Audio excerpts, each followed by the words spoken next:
Hello there, Iona Prep Chemistry. This is Mrs. Chana coming to you from my kitchen. I'm going to do a little chemistry with some things I brought home for you to introduce this unit and also give you a little hands-on experiences if I was doing a demo in a classroom. From this setup, you can see what unit we are working on. It's the acid-base solutions unit. And I know you've heard of acids and bases. They're all around you in your life.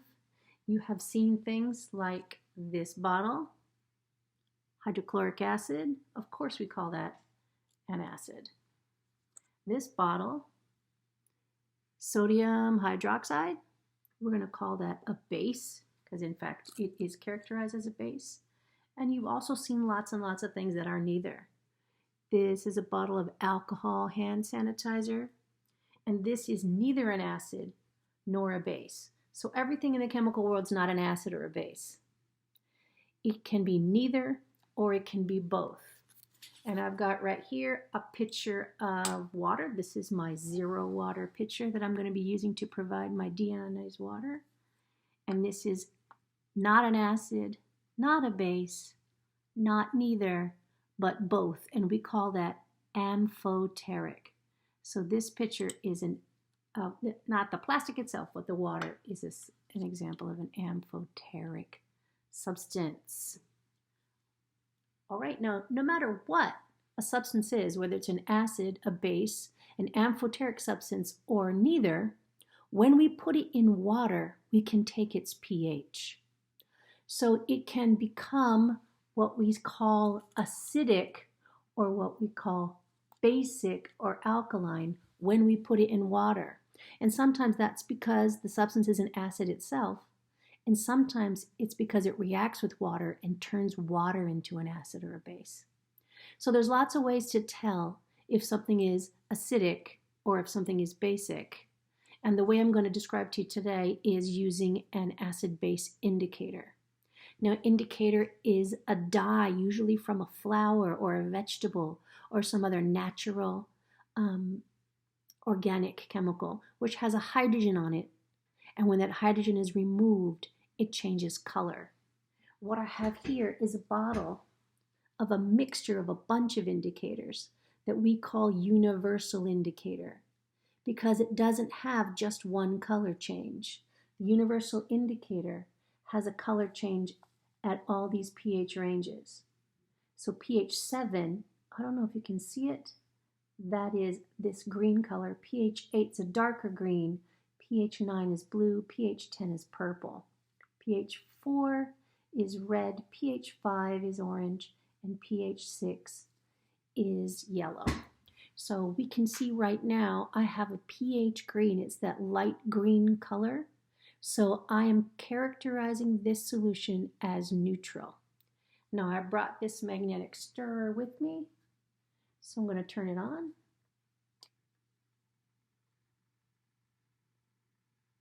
And get this solution stirring.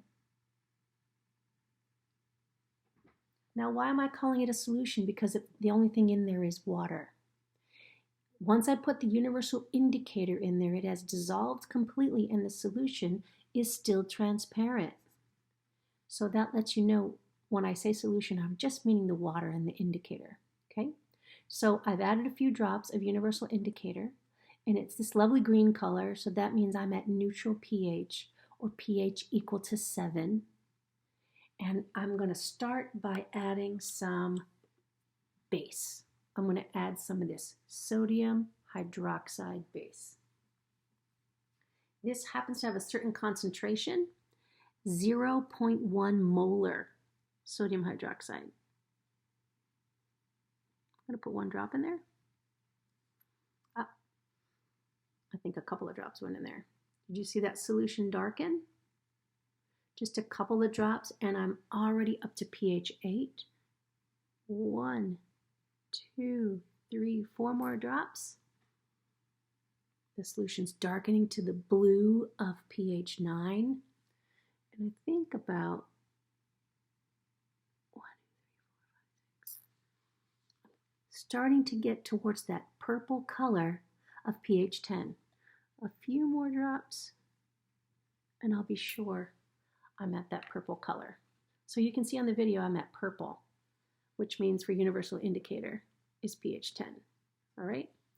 Now it's possible I could add the pH, change the pH to beyond 10, but universal indicator doesn't have a color for that. So once I start at purple, I could have pH 11, 12, or 13 right now, and it would be outside the range of that indicator. So indicators have their limitations. As this continues to stir, I'm going to try and adjust the pH and see if I can go backwards down from pH 10 through 9, 8, 7, 6, 5, and 4. Now, I went up in pH by adding base. So obviously, you tell me, what am I going to add to get down in pH all the way down to pH 4? You're right, I'm going to add acid.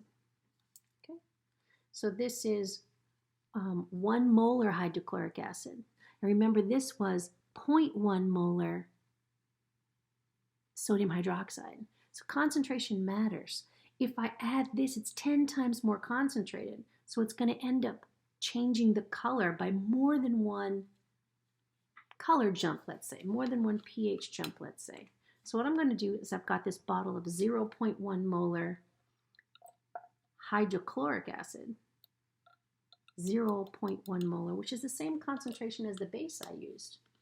So this should help me more gently change the color back. So I'm going to add 1 drop, see what it gets me. 3, 4. Have you seen a color change yet? I'm still seeing purple. Let's do 5.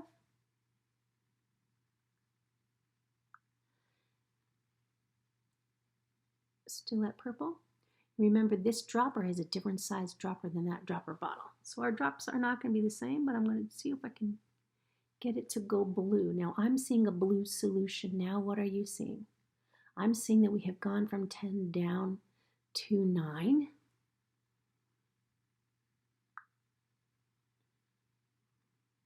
Are you seeing that blue solution? Now it sort of matches the color of the water pitcher we have.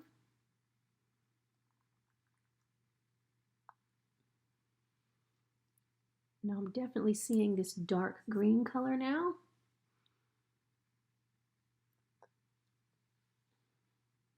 Are you starting to see that green color appear?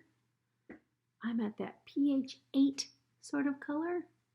I'm going to try just do 1 more drop to see if I can get to that lighter green of neutral again. According to my camera, it's not seeing the same color I see in the kitchen here, but it's getting lighter. It's getting back to this green color.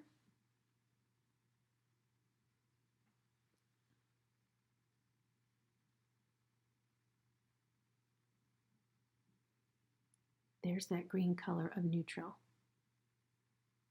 Remember where we started with? And now if I continue to add acid,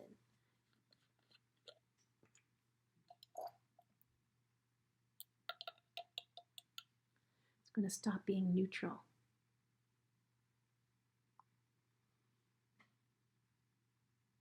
Who saw the color get lighter? No longer am I at neutral. The pH of this solution is now acidic. I'm working with acidic solution colors now. So it's going to become brighter yellow.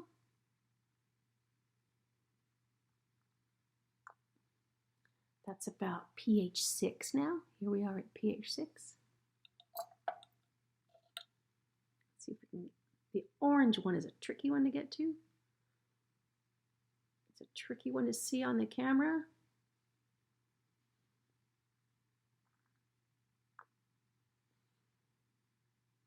It's stirring. I'm starting to see orange. Are you seeing a little orange color? Let's try to get it darker orange. Still at acidic pH because I'm continuing to add acid. So my water is now becoming an acidic solution. There's that orange color of pH 5. And then the rest of the acid takes it all the way to pH 4. Now, once again, universal indicator only has a range from 4 to 10. So if I add a lot more acid, it's going to remain that pink color that indicates pH 4 because we've gone beyond the range of the indicator. So these indicators have a range at which they will change color, and beyond that range, they're not that useful. Right? So this solution is acidic,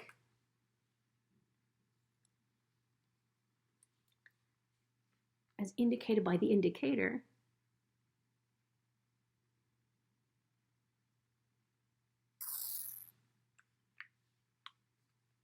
Check what I have.